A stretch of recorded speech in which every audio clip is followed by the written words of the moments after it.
In episode 1.3 of Unshuffled, we have an intercontinental discussion about the third Atomic Bitchwax album, Atomic Bitchwax 3. But first, here's our awesome intro music from Seven Planets.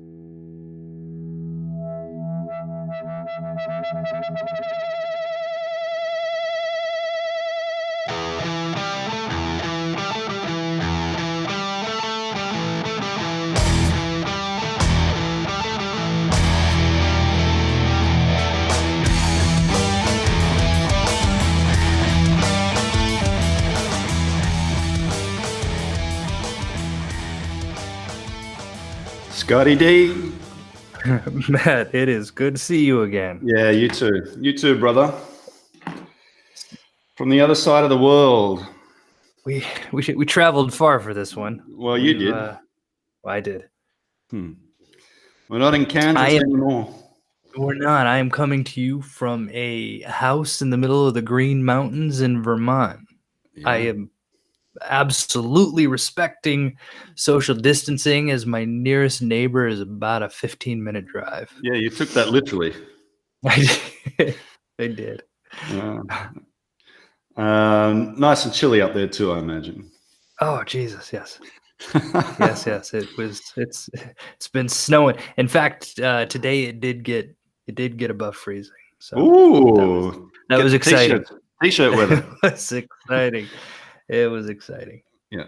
Well, we've ended up staying put, as you know, in Jakarta. Right. Figuring that sometimes the best course of action is no action at all. So here we are. We're still here. And so here it is, amidst all of this, amidst this chaos, this uncertainty, and this madness. Yep. We persevere. The show must go on. Atomic Bitchwax number 3. Yeah. We can't stop this project. Nothing will stop us. Number 3. I said we're not in Kansas anymore, and I kind of had that feeling with this album. I'm like, this is something different. For me, it was the first few seconds of track 1. I found myself going, wait a second, what happened? It's not what I signed up for. Yeah. Anyway, look, welcome back to Unshuffled. Listeners, wherever you are around the world, hopefully you're bunkering down in some degree of style. Hopefully you've got a nice stack of CDs or vinyl to keep you occupied. So, yeah, I mean, even the darkest cloud has a silver lining. Getting the chance to just stay home, listen to some music, I guess, is some solace at this very difficult time for everyone around the world. So thanks for tuning in. Thanks for listening. And yeah, keep up the music listening and keep buying CDs. It's a great way to support those bands that would otherwise be touring and would otherwise be out there earning some money. They really rely on their fans at the moment, more than ever. So yeah, Unshuffled, we're working through album by album, track by track. Our band is Atomic Bitchwax, and we are, as you said, up to the third album, Atomic Bitchwax 3. So this one was released real quick before. Did you hear that the band Testament had coronavirus? Yeah, I heard someone in the band. Yeah, I mean, there's all sorts of news filtering in, every day there's, that person is affected and that person has the virus. But yeah, I did hear that. So I didn't mean to interrupt this, but Chuck Billy just gave his whole breakdown of his process and his experience with it. It's an interesting read. I think it was in Rolling Stone. All right. Yeah. Anyway, here we go. So link to it. I'll put it up.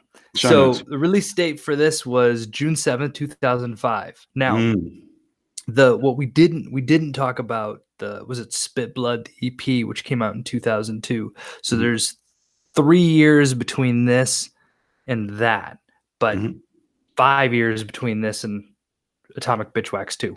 Yep. So this was June 7th, 2005. Produced by Atomic Bitchwax and again Eric Rachel. Yep. Recorded again at Track C Studios in New Jersey. Mm-hmm. The lineup has changed. Yes. We knew this was coming. Yeah, we can't say we didn't. And so the explanation, as I understand it, they wrote and toured for a full. So from the time that Mundell left to when they got Finn Ryan, the new guitar player and singer, they wrote and toured for a good solid year before finally going into the studio with new music. Right. So a lot of time was put into this. Just to put that out there. So lineup then: Chris Kosnick again on bass and sometimes on vocals. Finn Ryan guitar, vocals. Keith Ackerman on drums. Yes, and our man Ackerman. And well, I'll hold it until we get to the track by track. But Chris Kosnick, when I think you put this up on the show notes actually. I think I got this from one of the interviews you put up. But he had mentioned that when they talked about sort of the sharing of vocal duties, he had mentioned that, speaking of himself in the third person, that the bass player was able to focus on his instrument. Right. And that the better man was now singing. Okay. Which I'm not sure I agree. But we'll get into that. I mean, Kosnick still does his share on the vocals as well. He hasn't completely relinquished his duties there. And I've got some thoughts on his singing throughout this album as well. So I don't have, and again, no physical media. Apologies band and apologies record label. This one was, I think, the hardest one to get my hands on so far. Yeah. As of the next one, I'm hoping to have physical media for all the rest of the albums, although I must say they left Dallas on March the 4th, and there's been no sign of that. My big batch of Bitchwax albums seems to be stuck somewhere. I'm imagining some Indonesian guy in the customs office with a big stack of CDs on his desk, just working his way through them. There's been a bit of a thing out there. I'm not sure if you've heard, but that might have slowed things down a bit. Yeah, maybe that's it. I'm worried that the sort of racy nature of the covers has upset some sensibilities. Yeah, that's a fair point. But not on the fourth one. The fourth one seemed, that's the one with the octopus. Yeah, give me the octopus at least. Yeah. Anyway, we'll find out. Right. So what I haven't been able to see is the songwriting credits track by track. Have you? I mean, they're probably out there somewhere. No, I have not. I've not been able to find it either. I guess what I went with, but with the Beatles, it was just basically whoever was singing was the lead guy on the songwriting. Right. And I wondered if that was the case here. And I also kind of, what I listened for is that there are some songs that sound starkly different. Yes. And then there are other songs where it's like, okay, here we go. Yep. Here's a little bit of what I'm familiar with. And so I kind of gauged it on that as well. Yeah, that was a big thing for me as I was listening through. Was like, oh, old Bitchwax, oh, new Bitchwax, old Bitchwax, new Bitchwax. Yeah, I mean, and it was very easy to sort of separate the two. But even on new Bitchwax, and I'll save this for my struggle with the brown low or the down low or whatever we're calling it. But there are layers to the songs, for better or for worse. The songs are definitely more layered than they have been. Mm-hmm. And anyway, I'll save that for when we get to that part of the discussion. Yep. I think part of that perhaps comes from having the extra vocal option now, which allows for more harmonizing, and there's some sort of vocal rounds that they do in some of the songs that certainly adds a bit of depth in the vocal department. So yeah, I mean, they have lost Mundell here, which is a big loss. He was your 3-vote winner on the last album, and my 3-vote winner on the first album. I mean, it really was, that as much as we love the rhythm section of this band, Mundell really did shine when he had to on those first 2 albums. So my first concern was what's this going to be like without him, without that sort of virtuoso on guitar.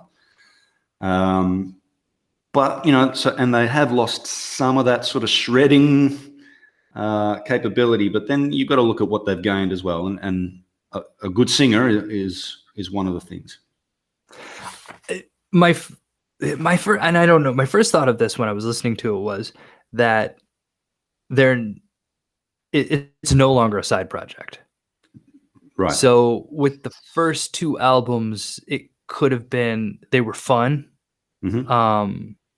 But they weren't, I don't know, not saying they weren't trying to make money, but now you kind of get the sense that this is everybody's primary job.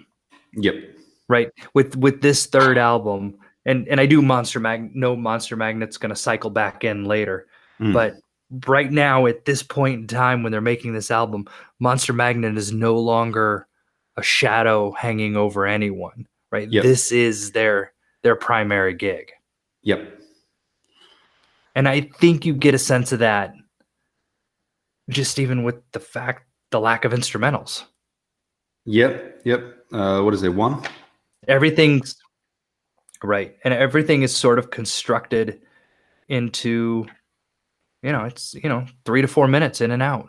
Yeah, I did notice the same, just when I'm looking at the track listing on the computer, I did notice, 4 minutes. They're all sort of, except for, a couple of them. They tend to stick around that 4-minute mark. They're very much self-contained songs, most of them. Verse, chorus, solo, verse, chorus kind of thing. Right.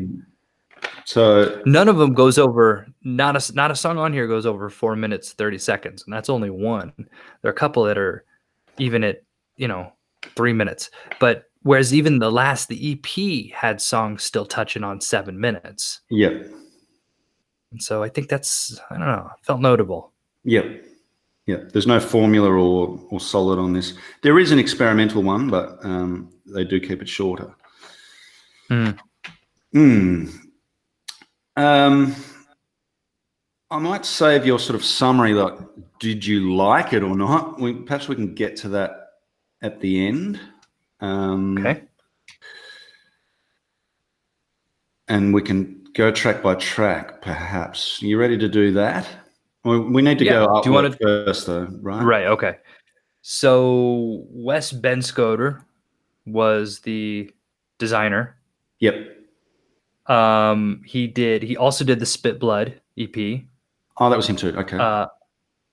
And then he's done several for Slayer, Vader. He did one for Black Sabbath. Though stylistically, these two, this one and the Split Blood EP, are pretty different. If you look at sort of the collection of the other albums and stuff he's done, a lot of the artwork he's done is really sort of morbid and the focus on sort of the realism and the grotesque. Yep. A lot of sacrificial bodies, whereas that's not his work with Atomic Bitchwax doesn't go down that road. Yeah, I actually quite like the cover. I love the look of that video game. And then I do too. The pinball machine. The pinball game. No, sorry. Yeah.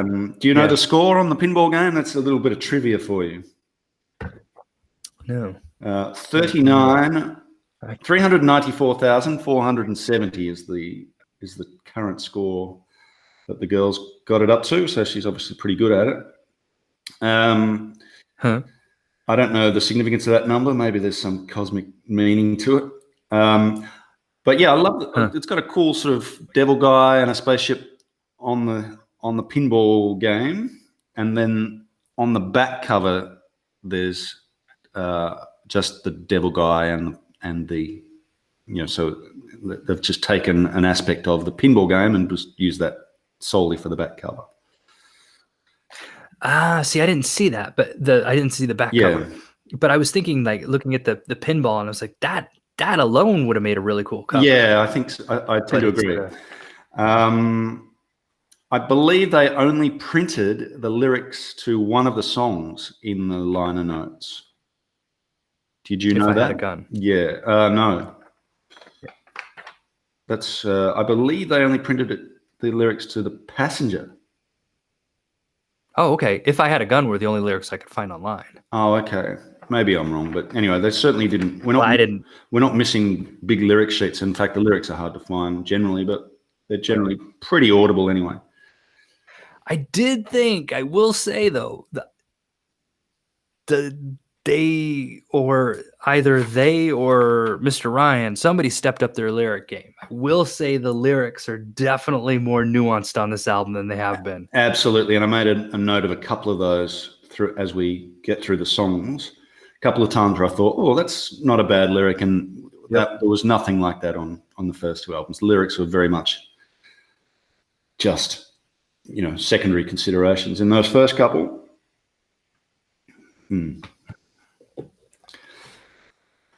track by track. All right, let's do it. Let's go.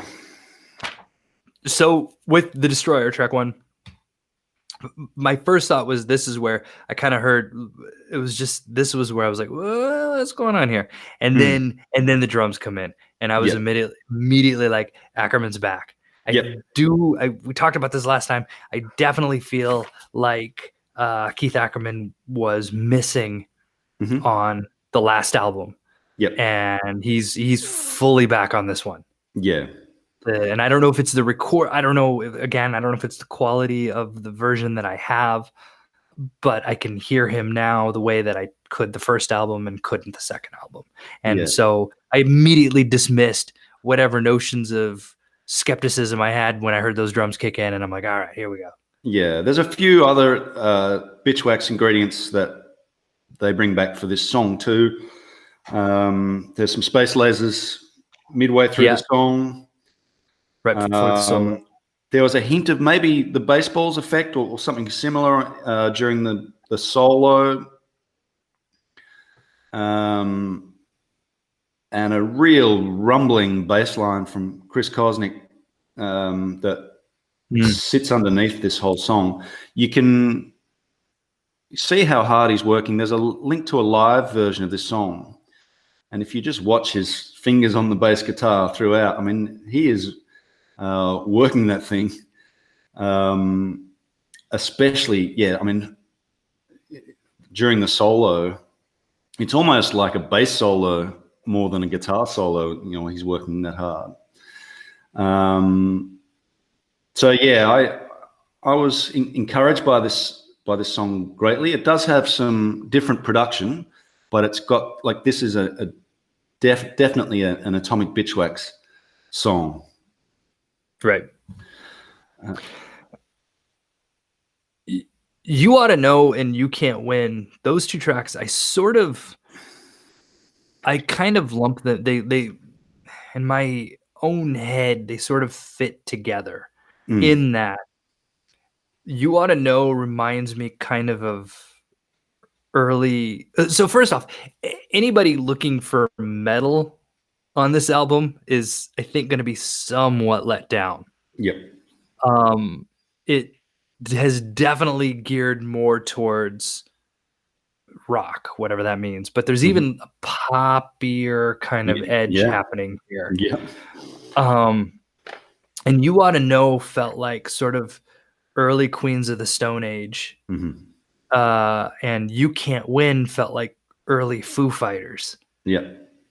And so the two kind of felt like a split Queens Foo Fighters B-side collection, I guess. So I even lumped the fourth song, Dark Chi, in with those two in the way I grouped the album in my head. So I had the next three songs together before the cover as similar new Bitchwax songs, each with their own. You know, I mean, they're not the same, but they're similar in my mind in this, you know, they're sort of 3-4 minute poppy songs. Right. Darchi, though, I like more. Yeah, I mean, not that I don't, but of those three, I get what you're saying. I really like the groove on Darchi. yeah. I think Although of the three, Darchi is my favorite. Yeah. You Can't Win kind of did start off with a cool 70s groove.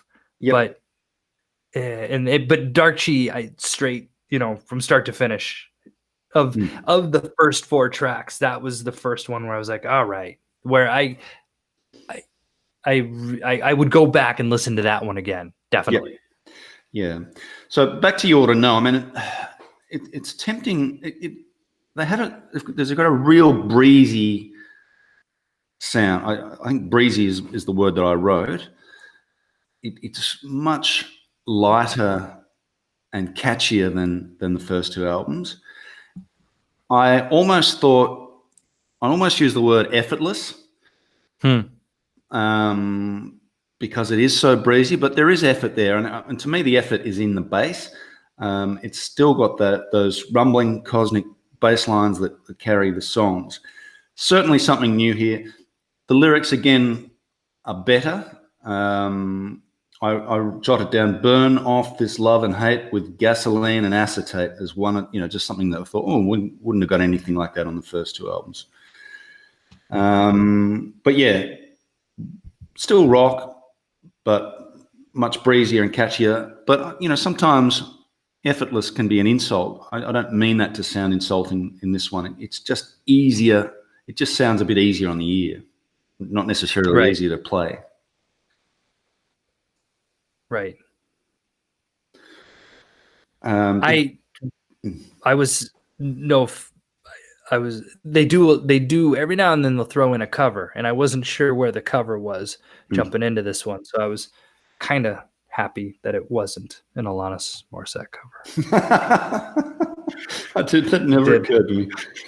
I did have that one. It takes me back to my college days, where the roommate across the room from me, a female who'd recently been through a breakup, and just put that song on repeat for like 2 weeks. God. Oh, man. Jesus. Yeah. So did you like You Ought to Know? I mean, how does it rate for you? It's I went back and it's okay. I mean, it's not. I can skip it. Mm-hmm. I can move ahead. Yeah. It's if it's on and I'm doing something. So a lot of how I listened to this album was on the airplane to get here. Yeah. And then I've had to sort of drive back and forth to a couple places. Yep. Not getting out of my car, mind you, but driving back and forth to a couple places. And so I've dropped it in when I'm driving through the mountains here. Mm-hmm. And it's kind of, if I'm intentionally listening and I'm trying to listen for some key things, I found that I'll skip over tracks 2 and 3.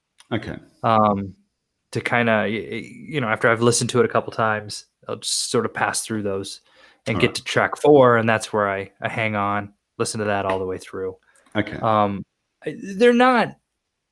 I don't mind them. I don't mind them. I don't dislike them. Like I don't dislike them.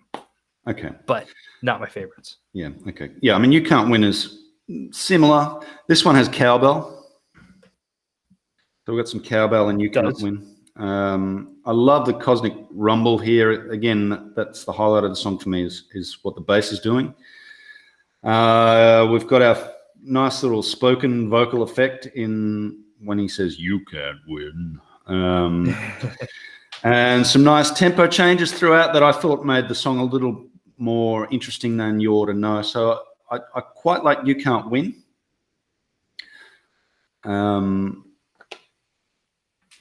Yeah, and again, we're starting to see some of the possibilities that this new lineup brings to the table. And so I don't know if anything more you want to say on that, or we jump to Dark Chi. I'm ready to jump to Dark Chi. All right, so yeah, this is where I thought the new ingredients really mixed together. The best yet on this album. It's a little bit of a faster song, but here we get those shared vocals, we get some harmonies, some rounds in the chorus, and well, we get some more cowbell. More cowbell. This one, at first, I feel like this one was also an insider. There was one, I can't remember which one it was. There was a track on the last album where I sort of said I felt like there was maybe there was an inside story going on there, and I feel like this is the same for this one as well. But just lyrically, but there are some lyrics in here that I quite liked, and but this is where the first notion of that idea, that the layers sort of, where I took note of that and thought, okay, this is where I see they're crafting. They're actually, there's some craft work happening in the creation of the song. And this wasn't something that was just jammed off in a room for 4 minutes and they were just like, that was cool. Did you record it? I recorded it. It's track 5. This was layered. There was some effort put into this, and it paid off. I think it worked. I do think it worked. Yeah, I agree. Good song. Good Ackerman song, this one. So we've got, I guess it's little bit faster, so there's a bit more work for Ackerman to do, and another one of those great bass solo, guitar solo moments where they're both soloing together effectively. Yes. So yeah, enjoyed that one. Perhaps, I mean, if we come to your favorite or your least favorite, let me know. All right. Well, that's not my favorite, but it could hover up there. Yeah, this was certainly in the running. Destroyer was in the running as well for me. I forgot to mention the opening track was okay. Yeah. Certainly. And Destroyer was the one that they still play live.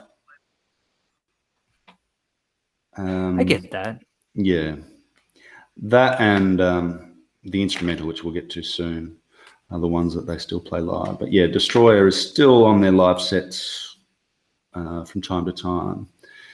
Dark Chi would be great to see live, but perhaps those sort of vocal rounds and the layering makes it a bit more difficult to reproduce live. Right. The other song that I've seen them play live a little bit is the next one, the cover. Maybe I'm a Leo. That was a big sigh. Well, no, here's what I learned from this. I'm not a Deep Purple fan. Oh. Is my takeaway from this. Oh, okay.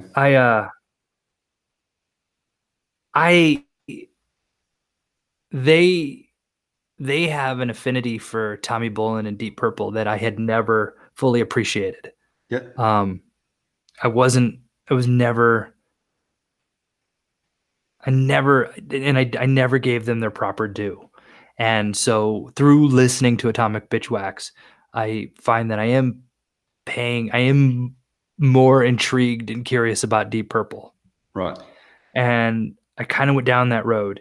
And what I'm learning is, like with something like Maybe I'm a Leo, first off, they chose a Deep Purple deep cut that I never would have stopped on otherwise. But then also realizing I like their version better. Yeah. Than the Deep Purple version. Oh, okay. You like the Bitchwax version. I like the Bitchwax version better than the Deep Purple version. And so that was just kind of I guess it was just sort of listening to the song was sort of a reminder to me that I guess I'm not really a huge Deep Purple fan. Oh. Nothing against Deep Purple. Okay. Just in the realization that if Bitchwax were to put out a Deep Purple tribute album, I'd get it. All right. But I don't know that I'm getting Deep Purple's Deep Purple tribute album. Okay. Yeah, I mean, I quite like this cover choice. I like the fact that they didn't go for the more obvious. I mean, it's still off their most well-known album, but not the best-known song off the album. Thankfully, I don't want them to cover "Smoke on the Water." No. But my problem with this wasn't so much the source material; it was the idea that I didn't think it added much to the original. I mean, we discussed this last album where I thought they'd taken that Atomic Rooster song and sort of given their own spin on it, sped it up, and sort of filtered it through the Bitchwax lens. But here, listening to the original and listening to the new one, I'm not sure that the new version added much to it. Now, you might have a preference for one or the other, but they're very similar, right? I mean, the tempo is the same. I guess they've got some more modern production. They lose some of the effects that the original band had with the keyboard. Look, to me, this acts as a nice mid-tempo break in the album. I couldn't have had just more 4-minute mid to upper tempo songs, because they would have just started blurring into one. So it needed something different here, and I think it serves its purpose in that way.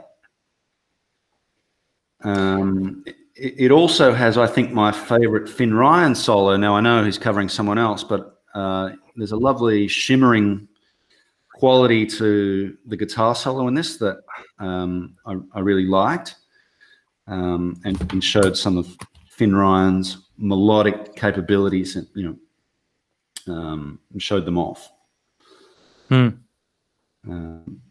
So, yeah, I mean, I thought it was quite a good song choice, but yeah, my only gripe was I'm not sure how much it added to the original. Right. What you were saying about Finn Ryan and the guitar solo, I'm about to echo when we move into Force Field. Yeah, now Force Field. Now, for the last 2 weeks or however long we've been listening to this album, my iTunes has been calling this Force Filed, F-I-L-E-D. I've tried to change it several times. I mean, I've struggled with iTunes. I hated that program back in the day. So yeah, this is Force Filed for me. It is Force Field, right? It is Force Field, yeah. Okay, all right. My computer won't let me change it. All right. This, what you were just talking about with the last one. Yeah. So this one, I was listening to it. It's like, all right, we get our instrumental. It's got this cool groove. It's doing what it's doing, and it's playing, and it's almost like I'm listening to this song in it's multi-dimensional. It's like 3-dimensional layers. The way that all of a sudden you can, even when Finn Ryan's guitar solo comes in, you can almost hear it ripping through. It's just like this searing solo that comes out and is not even mixed in with the rest of the track. It's like hovering above everything else that's happening below it. And it just sort of like rips through as this searing guitar solo. And then as quickly as it's come in, he does this thing and then it's gone. And we just go back. And it's like that whole other top layer, that top film of this wicked ass guitar solo that just came in out of nowhere and is now gone, is just like vanished completely. And I loved it. I absolutely loved it.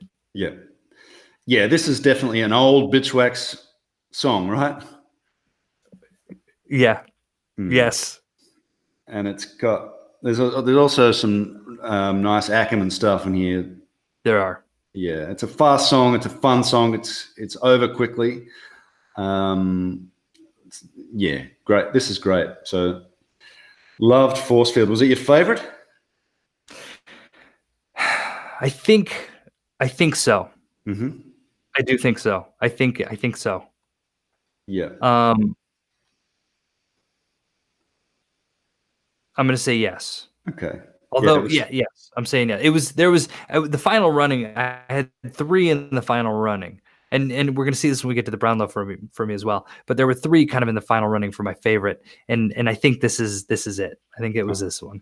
Okay, yeah, I was tempted to give it to this one, but yeah, I'm sort of interested in this album as a transition piece from old to new, and looking for the vestiges of the old, but also looking for the moments when they've taken their new ingredients and remixed them in a new way. So this is certainly old Bitchwax, and for that, and there's a lot to be said for that. Like, the first 2 albums were amazing, and it was nice to get this real reminder of those 2 on this song.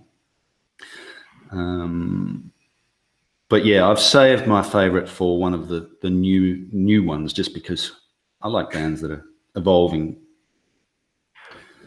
I'm curious to know when we get there, if we've not gotten there already, what your favorite is, because for this one it was between this one and one that you were humming as we were setting up. But we'll get to that. We'll get to that later. All right, let's get to Going Guido first. Yeah. I don't have much to say on this song. What? A 12-bar blues song. I know. Go ahead. Yeah. This is my skip song. Yeah, me too. It's fine. It doesn't add anything. It felt like filler to me. Yeah, I think this is the filler. The only shame I have with this is it's got a really nice spacey last minute or so, which I really liked, but I can never get there before I skip. I know we're supposed to be listening mindfully to the whole album, but this is the one that I just don't have. I don't know. 12-bar blues. I can I can do without that when I'm trying to listen to a sort of rip-roaring stoner rock album. So yeah, this is my skip song. Right. It's not completely without merit, and who are we to criticize, as we always say, but it's certainly my least favorite on the album. Yep, same. The Passenger brings us to the Passenger. This is the 3rd song. Hang on. That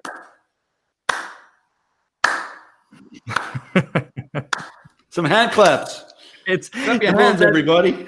So this is the 3rd song where I was talking about. The first one, You Ought to Know, kind of reminded me of early Queens of the Stone Age. You Can't Win reminded me of early Foo Fighters. This one reminds me of early Black Keys. Right. Even the vocal stylings are very reminiscent of the Black Keys, except for when they're doing that weird Kanye West, Britney Spears vocoder. Sure. I don't know what. Not entirely sure what was going on. At first when I was listening to it, I was like, wait, did they double the vocals and they're just kind of off? And no, that's not what happened. Yeah, that's not what happened. Oh man, why? I can't get past the vocals on this. I'm sorry. This has completely colored my whole view of this song. I can't listen to this. The auto-tune is awful. Yeah. I mean, there's got to be a justification for it, because it's only on the one song. Was it a joke? I don't know. The lyrics are so sort of vitriolic, acrimonious. To me, it's like it's as if you've written a letter in blood, cursing someone, and then written it on My Little Pony stationery. It completely contradicts what they're trying to say with this. Right.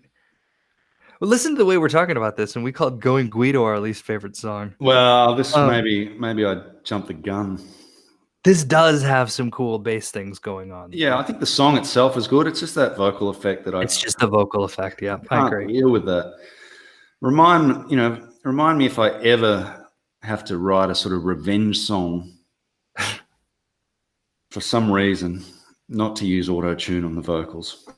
The other problem is the lyrics are about Mundell leaving the band, right? I'm not. Yes. So the other problem I have with this, with the wisdom of hindsight now, is like the lyrics are, "How dare you leave us for Monster Magnet? You suck." And then history tells us that in 2013, Cosnick went and joined Monster Magnet. So, well, isn't all of Atomic Bitchwax currently in Monster Magnet? Yeah, basically. So, yeah, this sort of down with Monster Magnet vibe of this song maybe hasn't. So when I was talking about, like, for the moment, they're no longer a side project, they quickly become re-enveloped into a side project again. Yeah. Although I will say, what I had always, it was through listening to the song, so I had always kind of, for whatever reason, assumed that this band was a vehicle for Chris Cosnick. And then as I started reading about Mundell's departure, it sounds like consensus might actually be that Atomic Bitchwax was a vehicle for Mundell. Well, who's to say, right? But that part kind of, I guess, maybe left me somewhat curious as to why they kept the Atomic Bitchwax moniker going forward. I mean, it was only 3 guys anyway, so 2/3 of the band. Yeah, I guess it's a majority. You carry on with the name, and you've already got the label, you've already got the deal, this, that, and the other thing. But which I guess I don't know. But there's definite, and I'm sure time heals all wounds. But at this point, there was some animosity or acrimony towards Mundell, which is interesting, as Finn Ryan is playing on this song about being mad about the other guy leaving. Yeah. It's like, well, you're not mad. You not got a paycheck. Yeah. I guess the other reason, just to continue that thought, the other reason to continue the band is they had, the first 2 albums were so good that, you've got an instant live show just by playing tracks off the first 2 albums. True, but this album is such an obvious departure from those 2 albums. And I guess that was part of the other reason as to why I was curious as to why they kept on the moniker. It's like you're definitely going in a different direction here. Yep. Don't know the answer, but maybe it's just a cool name. It's why we chose them. So. Yeah. Should we get to If I Had a Gun? Yep, let's do it. This one, the David Bowie Let's Dance intro. I was like, David Bowie, bless him, and Let's Dance and all that and everything he did, but it fell out of place here. Yeah.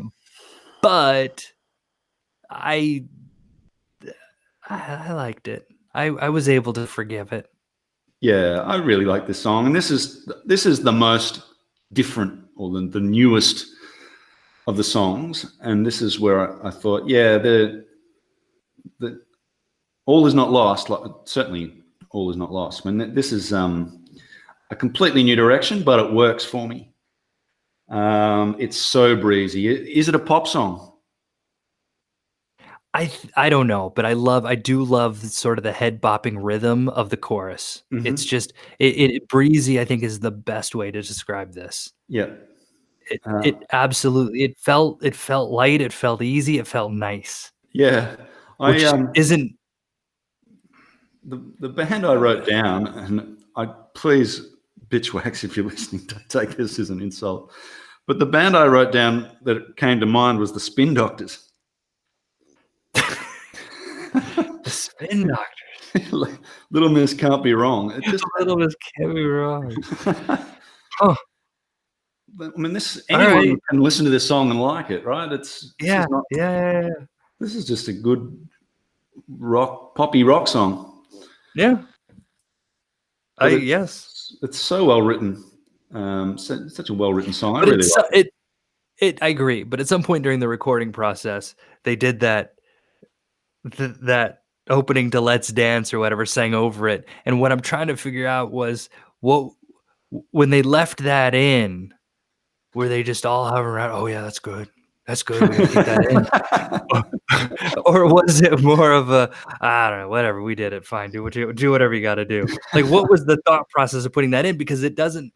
That's it. Like it's those first opening kind of seconds, and then it goes away. It doesn't come back in the chorus. It doesn't. There's no wraparound back to that moment.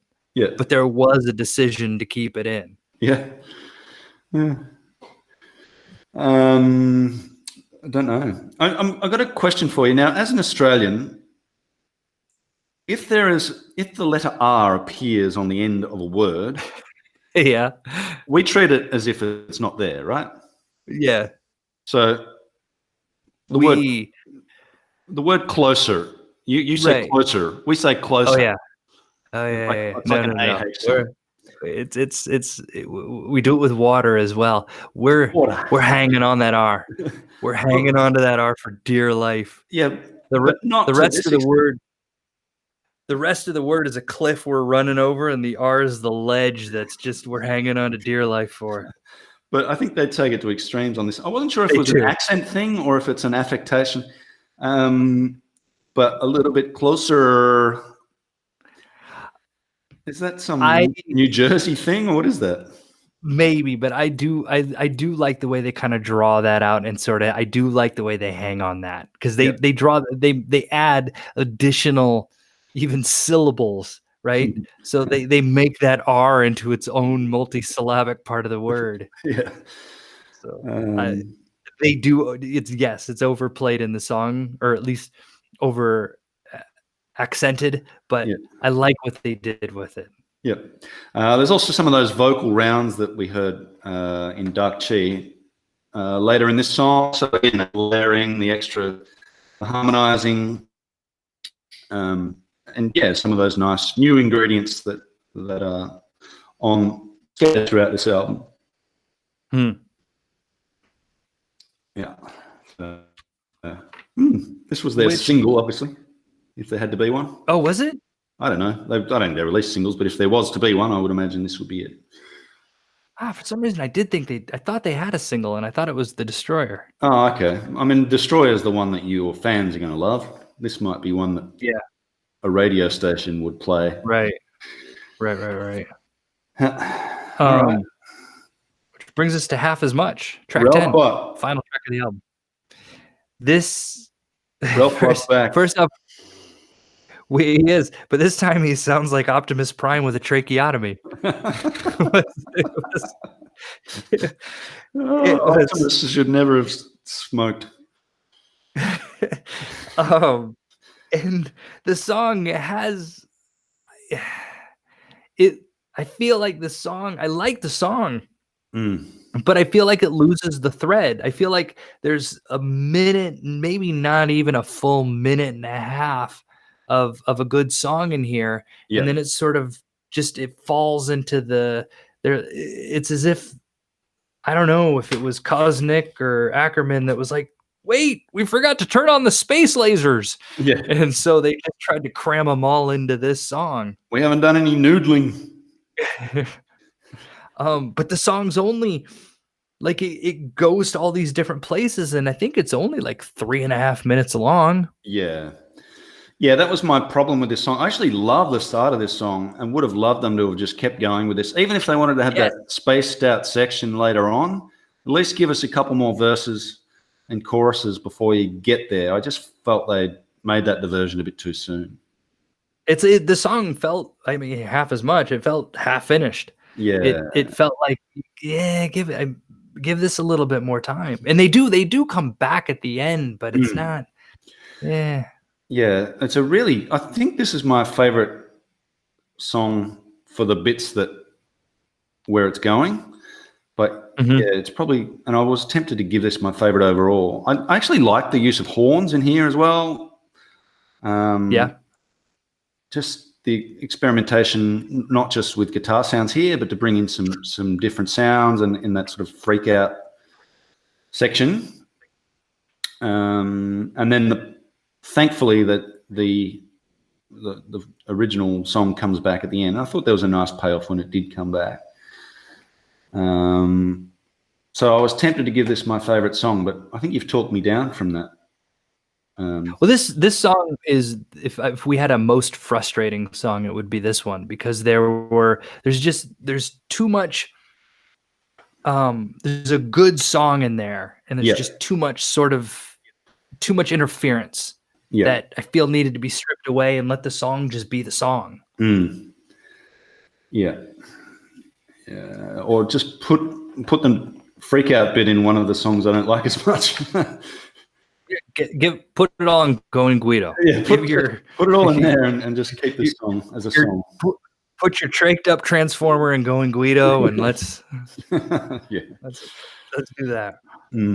So, all right, you've talked me down from this is my favorite song. I'll go back to Dark Chi as my favorite then, in hindsight, with the nice new stuff. And the cool solos and the Ackerman bit and more cowbell. Half as much I liked, but yeah, it's just not quite enough there. So we're through a little bit quicker today, which perhaps is a reflection on the album overall. Perhaps if you want to perhaps summarize and give your overall thoughts on the album. Okay, so I'll get into that, I guess, when we're going into the down low metal. Okay. And if we can jump there, I struggled with who to give my top position to, but I'll let you, if you want to give your overall. Okay. I'll give 3 to Cosmic, because I mean he's almost becoming my favorite modern bass player after these 3 albums. And especially seeing him live and just appreciating how much work goes into those rumbles. And then, yeah, I love the fact that it's not a guitar solo, it's a guitar and bass solo. He's an outstanding bass player, and I feel he's really stepped up in Mundell's absence. He has a less forceful, if you like, guitar player now, so he probably has to step up and take a little more of the limelight, and I think he does it well on this album. He's also, by this stage, he's released 2 albums with Black NASA in the interim between 2 and 3 here, so I feel like he's improved not only as a bass player, but also as a songwriter and a vocalist. I really like his vocals when he sings. He's not just yelling now, he's much more tuneful. And again, you can see in the live song when he takes over the chorus in Destroy, that's him singing the chorus in Destroy live, and also some really nice harmonies throughout. So not just for his bass playing, but also for his improved vocal work. I give him the 3. I'm giving Ackerman the 2, and it's nice to hear him back, a bit more up front in the mix here, and some really nice fills and stuff that are really noticeable. Finn Ryan I like. I'm interested to see how it's going to evolve from here. I think there's a lot of promise in Finn Ryan's style. I like hearing a different style. It's nice to hear a band that has evolved and changed their sound. I think we're going to end up with a very, very different band if we continue in this direction than the one we started with. This, to me, is like a bit of the old, bit of the new, but hopefully we get more of the new, and the new stuff continues to sort of mesh and improve as we get into 4 and beyond. I found myself having to search for Finn Ryan a little bit at times, and often I'd be thinking, oh, hang on, he's playing a solo. I haven't even been listening to it. Whereas Mundell was so in your face, like you couldn't hear, you had to consciously listen to the other band members, whereas Finn Ryan is much less in the limelight, but I think he's a very melodic guitar player. He's much less shreddy and howling than Mundell, but I still like his style. But yeah, I think he is going to come into his own more in the later albums. I'll give him 1 word on this album. Your thoughts? So here's where I was torn. I was torn between my 3 vote being Cosnick or Finn Ryan. And here's why. Ultimately, I went with Cosnick. But the reason I went with Cosnick is the bass playing. I think that he has definitely he's definitely stepped that up. And what you were saying, to your point, that he has filled in that void where Mundell is left. Secondly, I do like his lead vocals. I do like the rawness behind them. But at the same token, I really like what he does with backing vocals. Like he's as that sort of melodic support to Finn Ryan's lead vocals. He does really well and is sort of coming in and sort of driving home the even the vocals on the chorus for a couple of the songs. So I did end up giving it to Chris Kosnick because I see like we've seen a definite evolution. This isn't just him trying to sort of pigeonhole what he was from the first two albums into this, right? He has evolved as well, and it's shown on this album. But the reason that I was torn between him and Finn Ryan is that Finn Ryan has stepped into an already formed band and changed them considerably. Yeah. And I feel like it wasn't, I'm inclined to say single-handedly.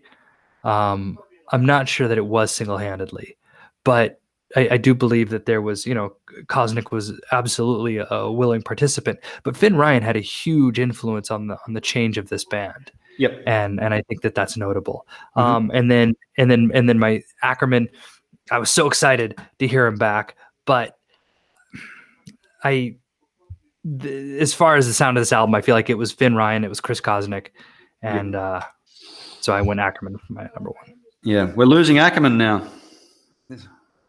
Oh shoot, are we losing him after this album? I think so. Maybe I'm wrong. Okay. I don't know. We'll talk about that next album, but it's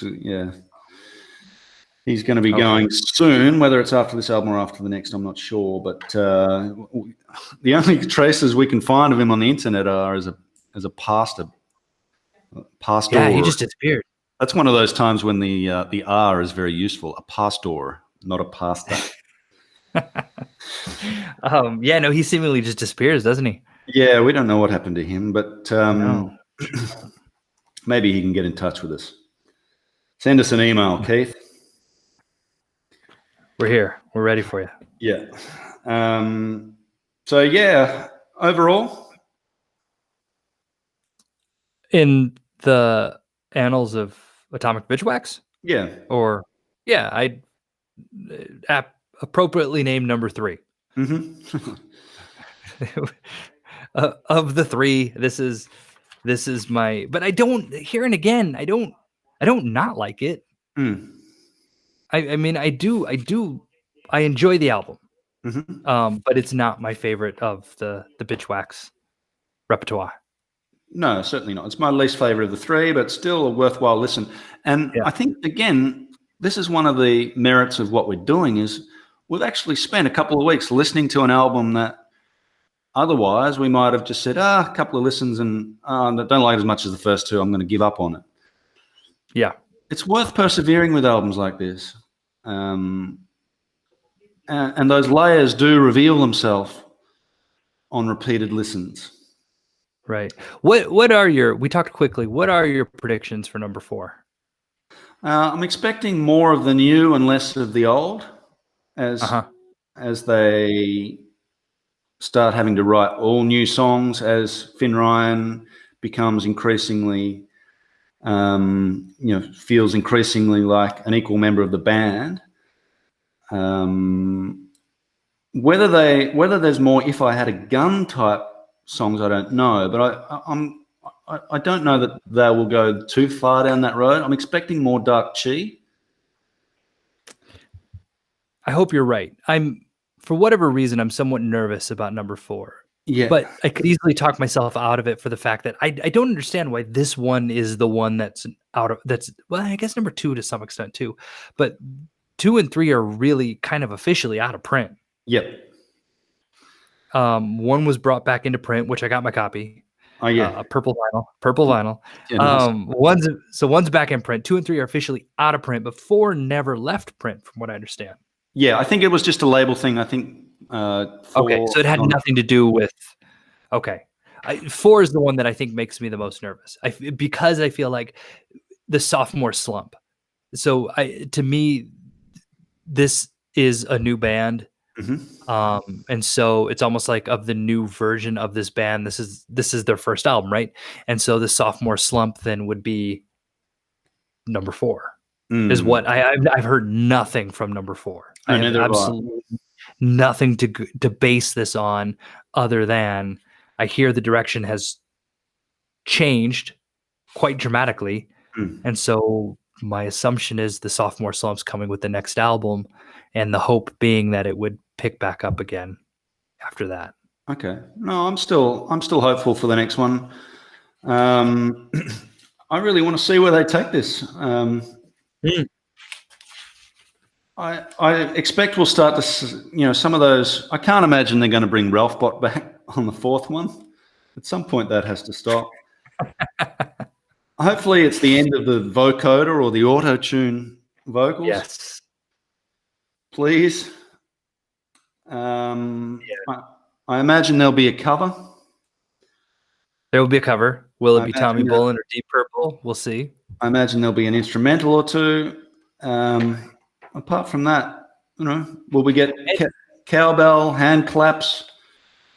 How far do they go with the breezy stuff, and how far do they sort of stick to their roots? Will be what I'm listening for. And the space lasers I'm curious about, because the spacey thing definitely makes more of it doesn't go away. It's definitely apparent in the covers of the next couple albums. Yeah.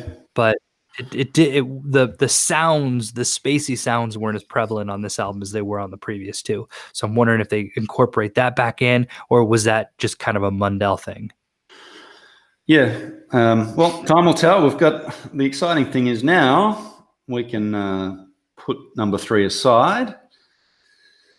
I still don't have the physical copy, but I've got the tracks available to listen to. I think, are we now in the realm of Spotify as well for those podcast listeners that do want an easy way to access it? I think. Yeah, from here on out, everything's. Yep, from 4 onwards, if you're on Spotify, if you're on, I believe, Amazon Music, if you're on Apple Music, from here on out, everything's easy to access. Yeah, so to all our listeners, stick with us. And now there's definitely no excuses for you to get the entire album. My preference, of course, is still for the physical copy if you can get it, and that's easy to get as well. Unless you live in Indonesia with some fastidious, conservative customs people. All right. Well, thank you, listeners, for sticking with us. Good luck wherever you are in the world. We know what a difficult time it is, and the news seems to get worse every day. So we're thankful for small mercies, and one of those small mercies at a time like this is music, and just the ability to be able to do things like this, to see our friends from the other side of the world and to talk about something else for an hour or so is just lovely. So thank you, Scott, for that. Yeah, absolutely. Thank you, Matt. And good luck as you come out of quarantine and start to get out into the real world. Thank you. We've got 1 week left. Yep. All right. Well, hopefully those kids. 1 week left. If you're going to have fever at the moment, I guess cabin fever is the best type to have. I'll even scrub down my pop shield here. Good. And you and your family be safe as well. Yeah. All right, listeners. So grab yourself a copy of number 4 and stay tuned. In a couple of weeks, you'll hear our thoughts on the new version of Atomic Bitchwax and see where they go with this thing. All right. All right. Thanks, Scotty. Thank you. Bye. Bye.